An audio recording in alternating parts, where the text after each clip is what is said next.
So Nintendo finally showed off their brand new console, the Nintendo Switch 2. While yes, it was announced, I believe, a couple months ago, last week they finally showed off the console, the games, and all the features that are coming for with the console. And during the Nintendo Direct, I was extremely positive, you know, and I know that's the case with a lot of other people where that Direct was overall really good. The Switch 2 seemed interesting. All the new features that they were doing with the Switch 2 was really cool. I really liked the mouse mode because I'm someone who doesn't really like playing first-person shooters with a controller. I prefer keyboard and mouse. And so for the fact that you're able to use a mouse mode on your Switch and use that for first-person shooters, they showed it off with Metroid Prime 4 Beyond. I thought it was really cool. They did also some cool stuff with the device that I didn't think they would do. They revealed that the screen is 1080p at 120 hertz with G-Sync or VRR. And honestly, I thought it was just going to be a 1080p 60 hertz screen. I didn't think they would go as far as going 120 hertz, which is really cool because normally I would have expected Nintendo to just give us a 1080p 60. But no, they decided, hey, we'll give you 1080p at 120 hertz, and the dock can do 4K 120. Yes, games are probably not going to be running at that resolution, but still, that's just something really cool that they're doing. And just generally speaking, that the Switch 2 looked really cool, I was extremely excited for it. Then they announced the games.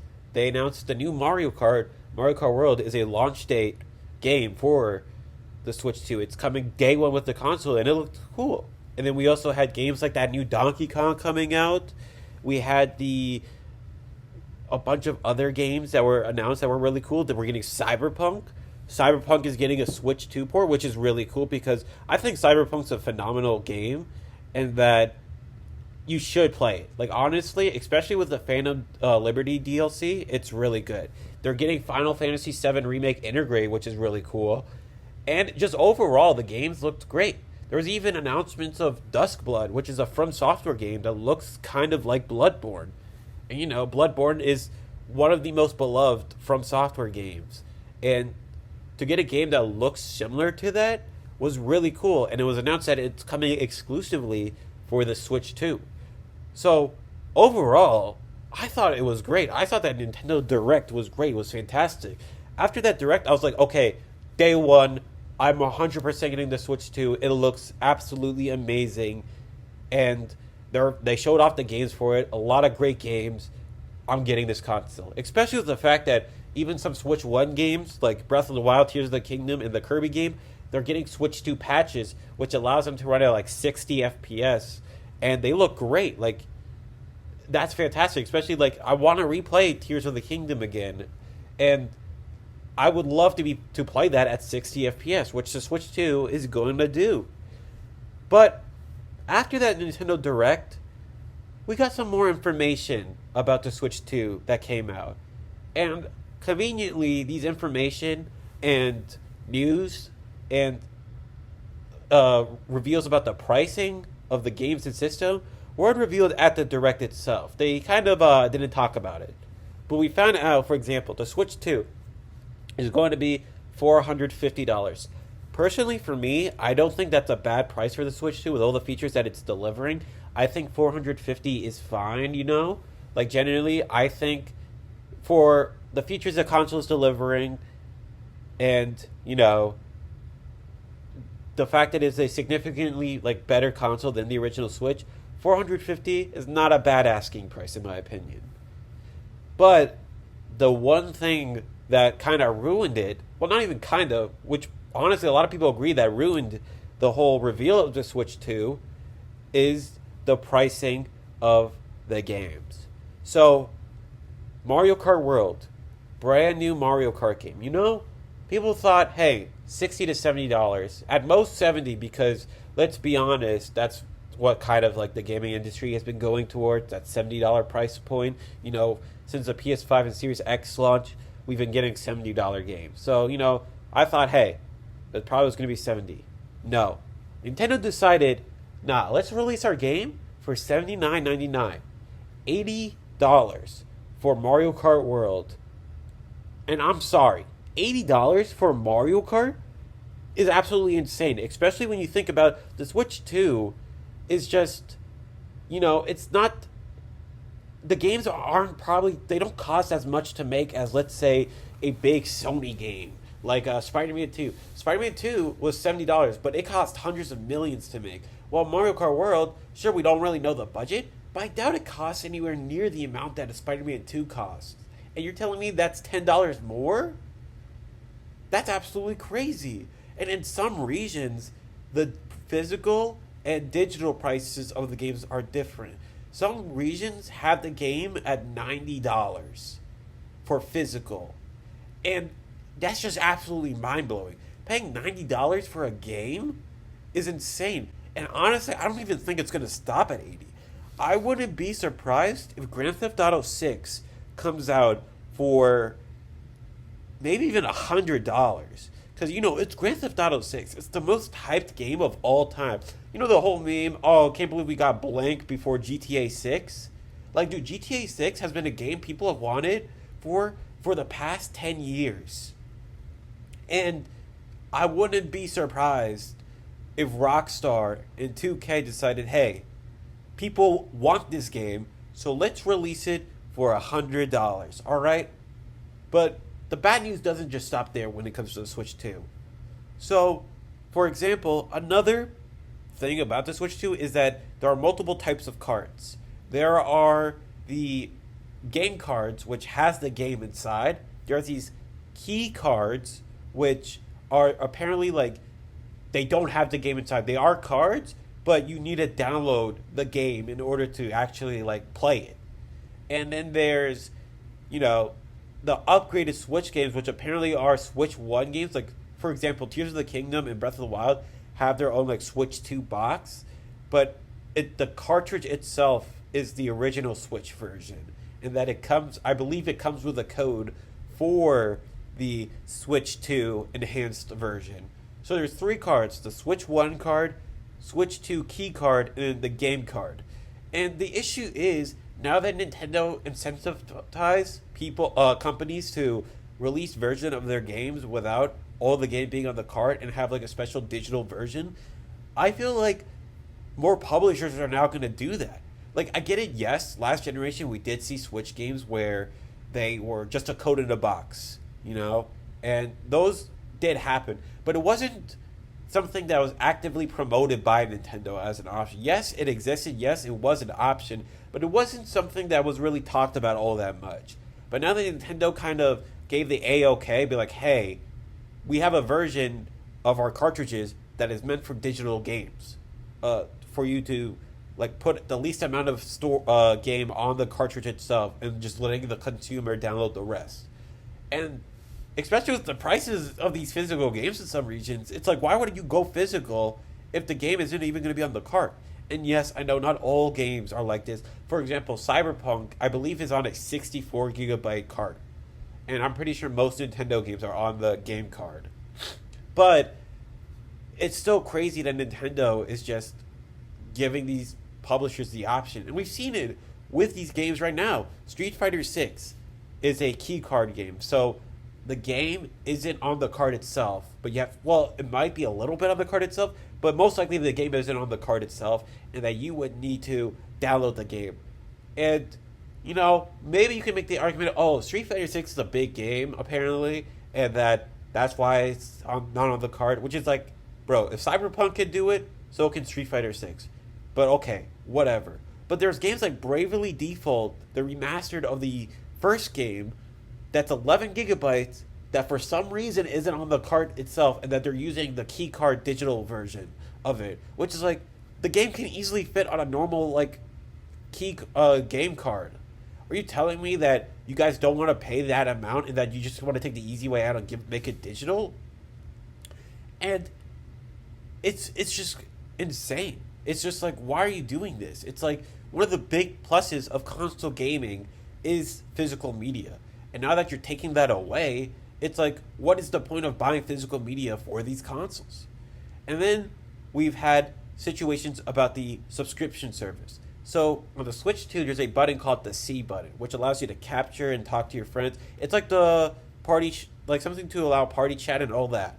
Well, even though consoles like the Series X and PS5, they allow voice chat without having an active subscription to their respective services, Nintendo decided, hey, no, you got to pay for that. You know, you got to pay for a subscription service to talk to your friends. They're pretty much having that C button locked behind a subscription, which is nuts, which is absolutely crazy. And also, Nintendo, during their direct, they showed off this tech demo game that kind of showed off the console, show what you could do, right? And they said, hey, we're charging for that also. You know, you have to pay us in order for us to show you what to do, what the cool new features in this console. Well, you have your you have like companies like Sony that's able to give you an amazing 3D platformer in Astrobot that shows off the console's capabilities for absolutely free. It comes with the console.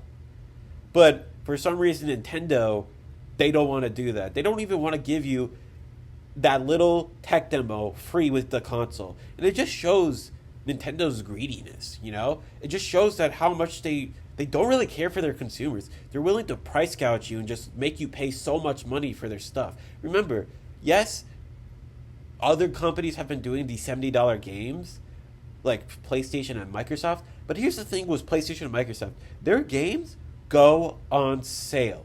That is not something you can really say about Nintendo. For example, you can get like a lot of big PlayStation games a year later for almost half off.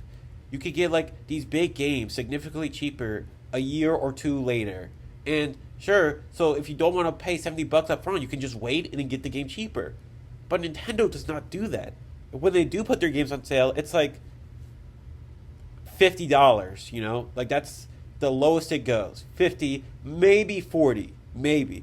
But generally speaking, Nintendo games don't go on sale as much as their competitors. And now that they're changing it to $80, it's like they're making it hard to like convince people to go and buy this console and to buy games for it when you're charging $80 for the game. And by the way, these games are probably not going to go on sale that often.